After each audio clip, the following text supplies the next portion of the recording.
Hello, I'm Alina Polyakova. I'm the president and CEO of the Center for European Policy Analysis. And welcome to this discussion that's part of CEPA series on the state of the alliance, 1 year after Russia's full-scale invasion of Ukraine. I'm absolutely delighted to be joined for this conversation by the British ambassador to the United States, Dame Karen Pierce. Madam Ambassador, thank you so much for being here. Thank you very much, Alina. So let me just start off with a broad question. We are 1 year into this unfortunate war, massive human costs, financial costs, obviously security, military costs. How do you assess where the alliance is today from where we were a year ago in terms of supporting Ukraine? I think the support for Ukraine has long been there, even in the run-up to the invasion. There was a lot of support for Ukraine. But I think it's remarkable the way the alliance has not just held together, but has come to do more and more together, from equipment provision, from training, from sanctions, to supporting Ukraine's economy and supporting the humanitarian effort. And as you saw at Munich, now talking about Ukraine's future and where does it fit into Europe and what sort of security assurances might be needed to support that. But if I were Russia, I'd reflect on the fact that the invasion has only made Ukraine stronger, and it's only made the alliance more determined to help Ukraine. So let me ask a follow-up then, because the United Kingdom, I think, had one of the most robust responses to Russia's invasion of Ukraine, certainly in the early days of the war. I think we saw incredibly powerful leadership coming from London at the time that, as some of my American friends would say privately, put us to shame in the United States and really forced Washington to act much more assertively. Where does London stand now? We've obviously had some shifts in the Prime Minister's office over the last year. What is the policy as you assess it today? Is the policy for Ukraine to win? Oh yes, it's for Ukraine to win, to be able to push the Russians back and preferably out of their territory. But that's for Ukraine to decide. The point at which Ukraine decides it wants to enter into negotiations is a very important part of Ukraine's sovereignty in all of this. But you're right about British support. Very unusually, we had 3 prime ministers over last summer, but each one of them has been absolutely steadfast in our support for President Zelensky, the Ukrainian people, and Ukraine's sovereignty. And as Rishi Sunak made clear at Munich, that's a position we're going to continue to take. And do you hear other allies speaking with the same voice that you've heard from current prime minister and previous prime ministers, that the goal of Western policy should be for Ukraine to win? How do you assess the broader conversations in the alliance? I mean, there have been obviously some public debates about specific weapon system. Tanks was the most recent one. Now the alliance is discussing potential fighter jets, and there's obviously debate on that. Where do you think this is heading? Do you see these debates influencing the policy? Because we don't always have agreement, do we, on specific systems in particular? I think it's fair to say there's often a lot of debate and discussion around specifics, but there's no debate, there's steadfast agreement on the overall aims. But that's always the way with NATO. It works by consensus, as you know. It's right that all members should have a perspective on what's been discussed, whether that's equipment or training or the way ahead. But I think when it all comes together, and you can see in the public statements of Stoltenberg, the public statements for the EU of von der Leyen, the things that ministers say in the G7 and at NATO, and that you heard at Munich, there's a really steadfast aim there to continue supporting Ukraine as long as it takes. What we all want to see is a decisive shift. That's why we've brought forward training. That's why the tanks have been provided. But it's worth my pointing out that all of this is still reactive. Russia is doing all these terrible things to Ukraine. It is Russia who is escalating. The equipment that allies and others provide Ukraine is in response to that escalation from Russia, and also so that we can help Ukraine make a difference on the ground faster. So let me follow up on that, on your point that so far the alliance has been reactive because the Russians are pushing forward, they're escalating the war. The alliance is helping Ukraine defend itself and its territorial integrity that is rightfully Ukraine's. I think one of the bigger questions is how do we shift from a reactive policy to a more proactive policy?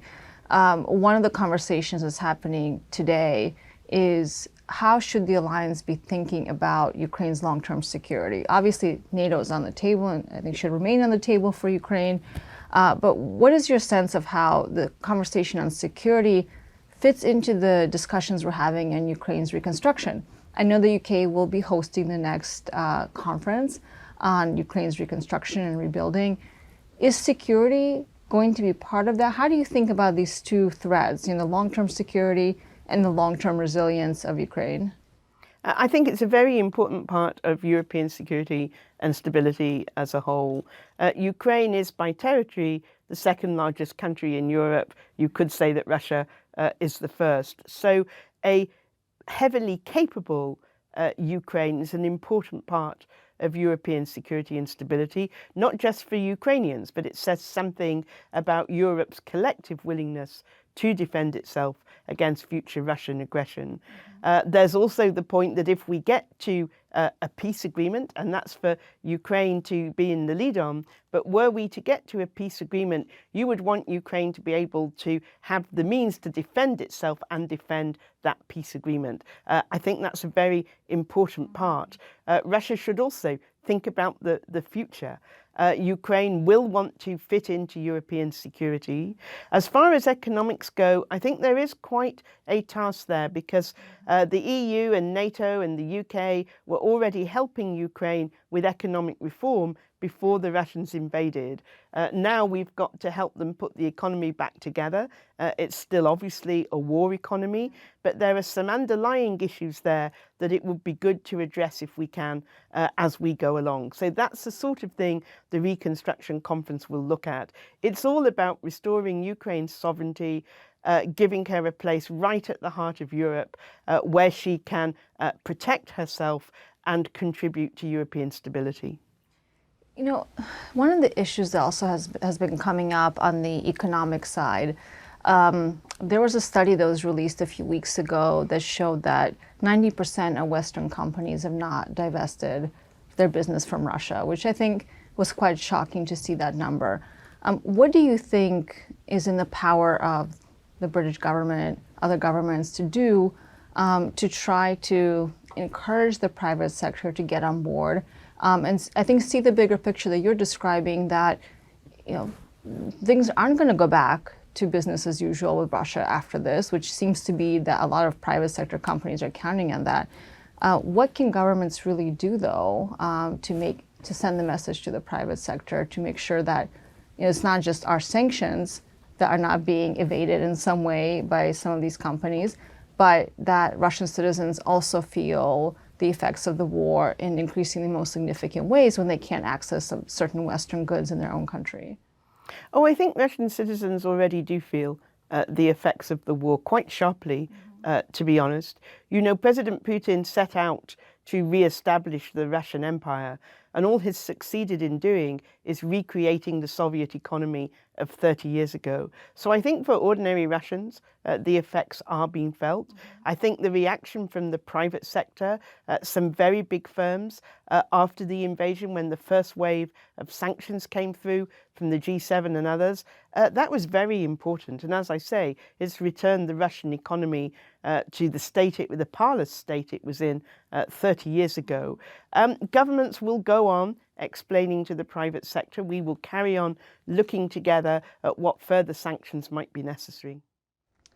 And in terms of the future of Russia, to stay with that theme a little bit, since you mentioned it, there was some recent news recently coming out of President Putin's address that Russia was going to suspend its participation in New START, the Soviet-era treaty between the United States and the Soviet Union that has now continued for many, many years. And many analysts say that this is the end of arms control, nuclear arms control altogether? Because obviously we've had the failure of other treaties in the past, the INF and the ABM before that.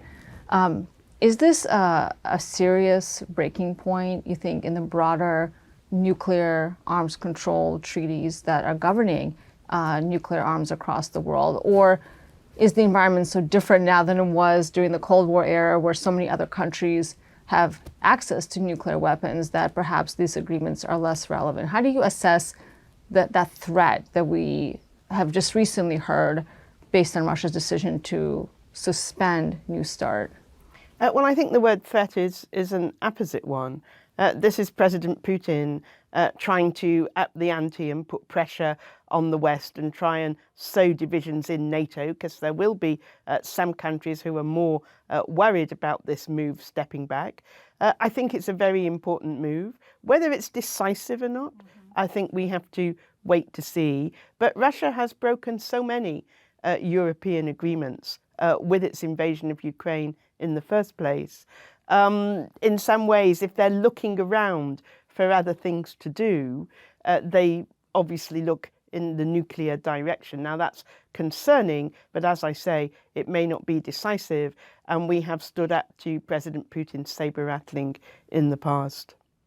So maybe just one final question on the big picture here. You know, we have an alliance that is very much united in its support for Ukraine.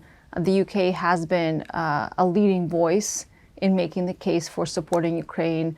Of course, the United States has been a big part of that, and I think the UK-US relationship has grown far stronger than it already was before Russia's invasion of Ukraine. But now, of course, we have this other element, and here's the big picture, which is China. And China, I think, has sent some worrying signals recently in terms of its potential support for Russia. Again, how do you assess where we're heading?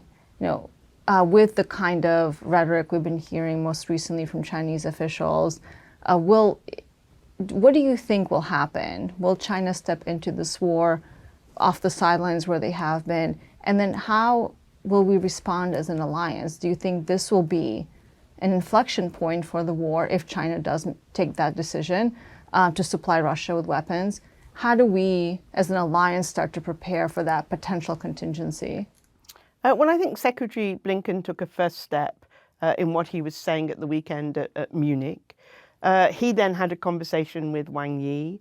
The British Foreign Secretary also has had this conversation with Wang Yi, and we'll go on having those conversations about the importance of not supplying arms to Russia, of the importance of coming back and helping us support Ukraine's sovereignty. Fundamentally, the Chinese believe very deeply in sovereignty and territorial integrity, which is why I think at the same time as you have these rumours about supplying arms, you also have these hints that the Chinese may want to put forward a peace process. Well, they're going to have trouble doing that unless they tackle the question of sovereignty. So let's see. But we certainly continue to encourage the Chinese to help us restore Ukraine's sovereignty, and we urge them not to supply weapons to Russia. Well, Madam Ambassador, this was a very spanning conversation for just a short 15 minutes. We covered everything from weapons assistance to Ukraine, to the state of the alliance, to the future of Russia and China. So thank you so much for this really interesting discussion. And thank you for the UK's continued leadership and its support for Ukraine. Thank you. No, it's our duty, and we're proud to do it. Thank you. Thank you so much.